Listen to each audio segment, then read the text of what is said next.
Unforgettable stories out of Western Jamaica from the scrapbooks of Adrian Freighter.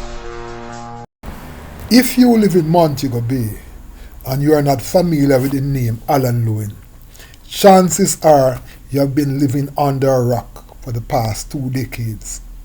Having made his mark at the Western Mirror, which was followed by stints with the Jamaican Star and McCoy News, and now with his own publication, Yacht News, Alan is an established and seasoned journalist in Western Jamaica. In addition, he is also a top-flight photographer who has covered all the major entertainment events in Western Jamaica, to include Reggae Sumfest, which recently gave him an award for his years of committed coverage of the popular annual music festival. However, the era in which Alan has probably made his biggest contribution is in the promotion of up-and-coming talents, helping people to get jobs, and just being a good Samaritan to just about anybody who is able to help. It was therefore a super surprise on Friday, June 1, 2018, when news broke that Alan was brutally attacked by 3 knife-wielding women who came perilously close to taking his life.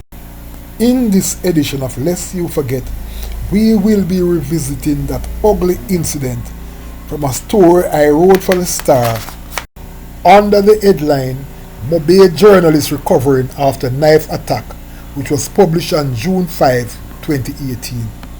The story read as follows. Well-known journalist Alan Lewin is now recuperating in the Falmouth Hospital in Trelawney, where he underwent emergency surgery last weekend after he was allegedly attacked by 3 knife-wielding women in Montego Bay on Friday night.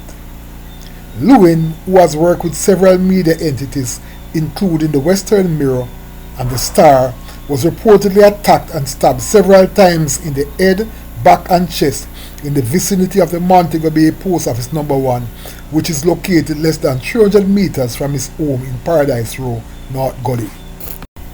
Despite the serious injuries he sustained, persons who witnessed the attack said that he was quite lucky to escape with his life. If bystanders had not intervened, he could have been killed, as his attackers reportedly kept stabbing him even after he fell to the ground in a pool of blood. All when him camera dropped and him flat out on the ground, they were still coming at him, said a friend of the journalist. It is a good thing people saw what was happening and rushed in to assist him.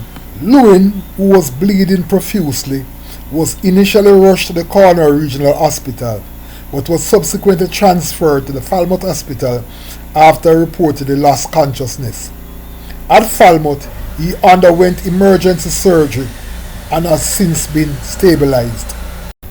According to unconfirmed reports, the matter stemmed from a domestic matter between Lewin and a relative of one of his attackers. It is unclear as to whether his attackers have been arrested by the police. Montego Bay-based reggae artist Mackie Conscious, a longtime friend of the injured journalist, expressed outrage at the incident. Why would someone stab such a very kind-hearted and sympathetic soul? He is never in a fight. He is always helping and giving to people the last of everything, said Mackie Conscious. Alan even give up his room to people who he doesn't even know because they are in need. He is always seeking jobs for people. I have never gotten a no to any favor I have ever asked of him. It should be interesting to note that Alan, who graduated from the Albion All-Age School at age 14, was always someone with big dreams. With an absentee father and a mother who turned him over to his aunt, Alan, unlike some of his peers who resorted to crime, had a fixation on big ideas and big dreams. Living in Paradise Row was very rough because I didn't have the support of a father, but my mother would come and look for me now and then, recalled Alan. He said although he lived in a community racked by violence, he was never tempted to divert from the good principles that his aunt taught him. I wanted to be a Don, but not in the sense that people would be afraid of me, but a Don in the sense that I would be able to help people in my community get jobs and do something good for themselves. That ugly incident in which Alan almost lost his life is now behind him. He has since made a complete recovery. He is now back up and running and doing what he does best, helping people while seeking to advance himself as a journalist. In looking back at that most unfortunate incident, it is definitely one of those unforgettable stories out of Western Jamaica. Unforgettable stories out of Western Jamaica from the scrapbooks of Adrian Freighter. Like and subscribe for more unforgettable stories out of Western Jamaica.